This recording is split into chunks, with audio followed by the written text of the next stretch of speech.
All right, fingers crossed. All right, tell her that I'm taping it from now on, and that I'll put it on and I'll send it to her. All right, so look, this is where we are. Pythagoras' theorem. This is the hypotenuse. It's always opposite the 90 degree in the triangle. The hypotenuse is always the longest side. And what we find is that it always occurs that if I take the two shorter sides and I square them and add them, that's what this is, that they will equal the longest side squared. And it happens all the time. So what actually happens is if something like this occurs all the time, remember, it only works for right angles, then we can do this no matter what. We can say, for example, here we go. C, I'm going to call that A, 8, and I'm going to call that 6. Okay, this is going to be example 2. Right, now, this is where things become interesting, because we can now find the length of that side C. But you're going to need your calculator, and you're going to need to not try and do this in your heads. Right, so here we go. What this says, Pythagoras theorem always says this. It says, if I take the hypotenuse and square it. Zoe, why can't I see you?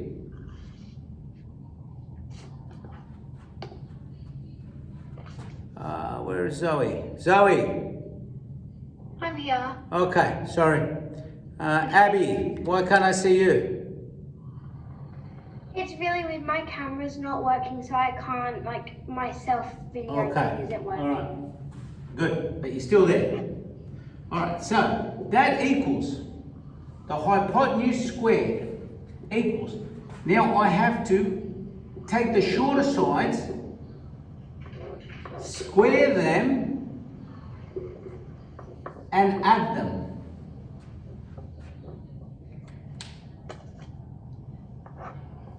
Now we're going to do this one step at a time. So first thing we are going to do is we are going to replace 6 squared with a better number. I don't want 6 squared. What is 6 squared equal to? On your calculator. What's 6 times 6? 12. No, 6 times 6. Oh, times 6, right. Oh, 36. 36. Now guys, if you want, on your calculator, you could actually write 6 to the power. Remember I showed you how to do the power? Squared. And it would give you the same answer. Okay, good. Plus, what's 8 squared? 8 times 8.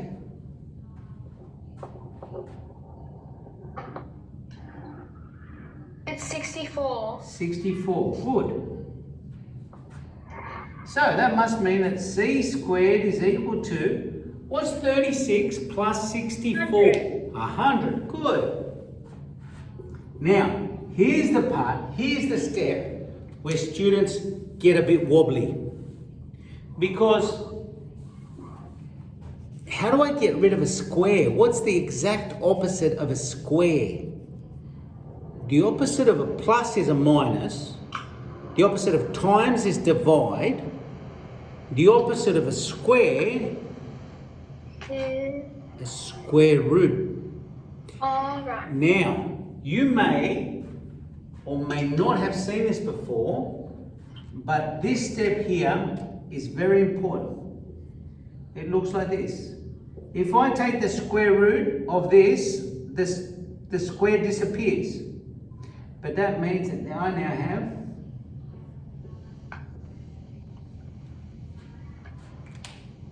because I took the square root, because only a square root can get rid of a square. So on your calculator, you will see there's a square root button. So what is the square root of 100? 10. Done. Square root of 100 is 10. That means that this, it turns out, is this side here has got to be 10. 10.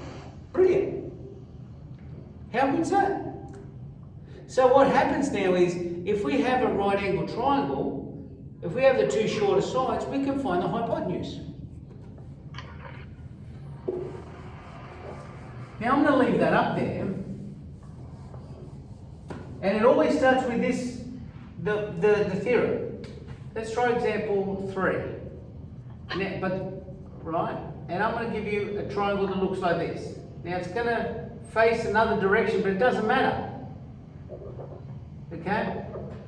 See how that's a right angle? That's the hypotenuse. It's got to be always opposite. That's C. Okay, so Isabel, give me a number. 2. 2. Good. Angeline, give me another number. 3. 3. Good. I'm going to tell you that one side is 2, the other side is 3. If I had a right angle triangle like that, what would the hypotenuse be? And then you go, hold on, did you say right angled? Because if it's right angled, I can use Pythagoras. And Pythagoras says the hypotenuse squared is equal to the other two sides squared, but only if you add them. It's always the rule, every time. That's Pythagoras' rule. And it happens all the time, so we make it a rule. And you don't have to prove that it's true, so long as it's right angled. If it's not right angled, we're in a bit of trouble. So would C squared equal 4 plus 9? Yes, so C squared is equal to 4 plus 9. C squared is equal to, on your calculators, what's 4 plus 9? 13. 13. Now, this is the step here. What did I have to do to get to C? You have to square root it. Square root. So that step is always the last one. And then I can say, oh, I've got to get rid of the square. I've got to do this square root thing. So that must be. Now, I'm going to tell you, this is not going to be a pretty number. It's going to be a decimal. It's going to go on forever. So let's just round it. Let's just round it to 2 decimal places. So on your calculator, right, Nikita, can you tell me what is the square root of 13? Where's your calculator? Oh, I didn't bring my calculator. Where is it? It must be at home somewhere. Why don't you go and find it, because we're going to need it during the lesson. Can someone else? Sienna, can you tell me what square root of 13 is? Yeah. Guys, you're all going to need your calculators. Everyone, if you don't have it, go get it now, because we're going to need it again and again. Every single time we do that square root, you're going to need a calculator.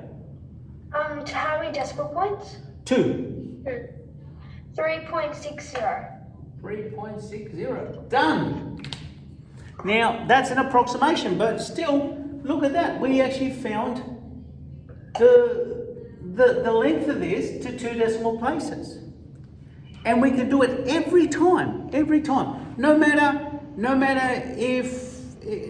which way the triangle's facing, if it's upside down, it's back to front, doesn't matter. So long, and this is the one bit that you've got to get right, you've got to make the side that's opposite the right angle the hypotenuse. If you label the sides incorrectly, then Pythagoras' theorem is going to give you an answer, but it's just all going to be wrong. So, let's try another one. But this time, I'm going to cheat. And I'm going to tell you that you have a rectangle. That's 10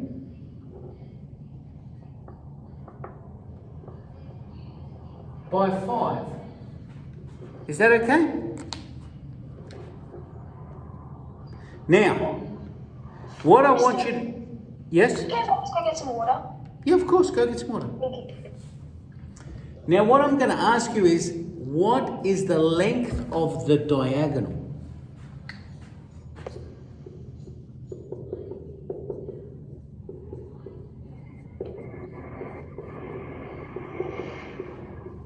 And this is the sort of question where they just put a little speed bump in the way, hoping that you go, oh, I don't know how to do that, and that you don't realise that it's actually Pythagoras. Because the diagonal goes from one corner to another corner that's opposite. So here, look, let me draw this. That's the diagonal. Now, if I look at this,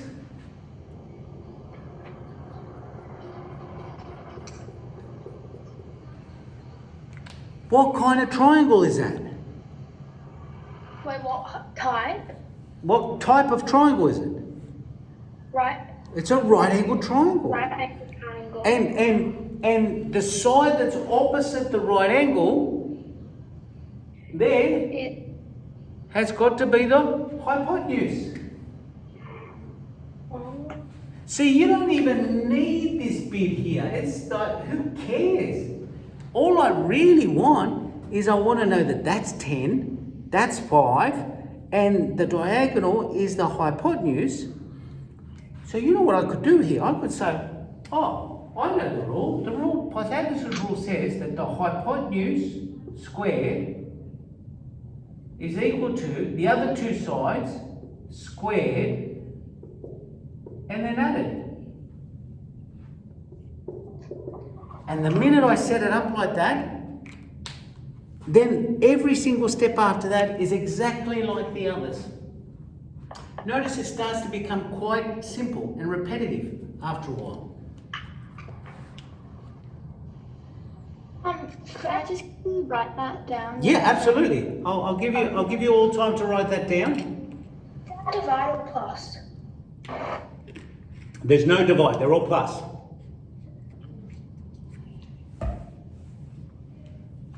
They're all plus.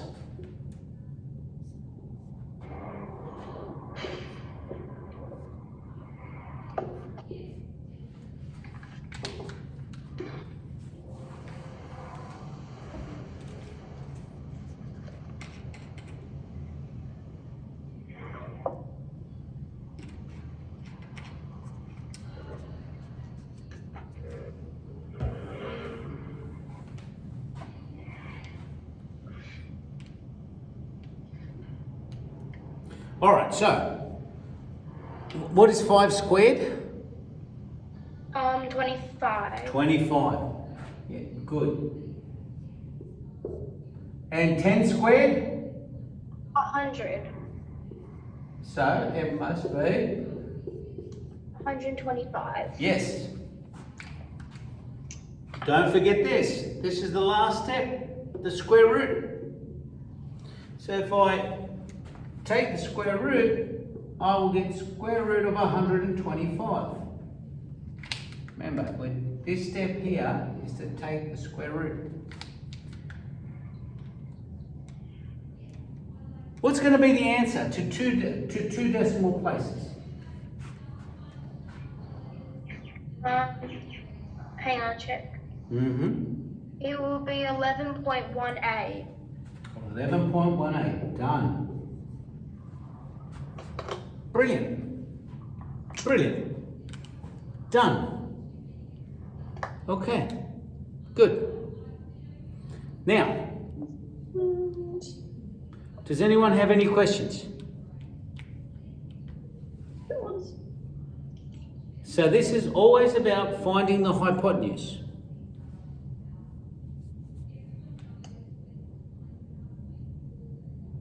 Okay, I've put some homework up.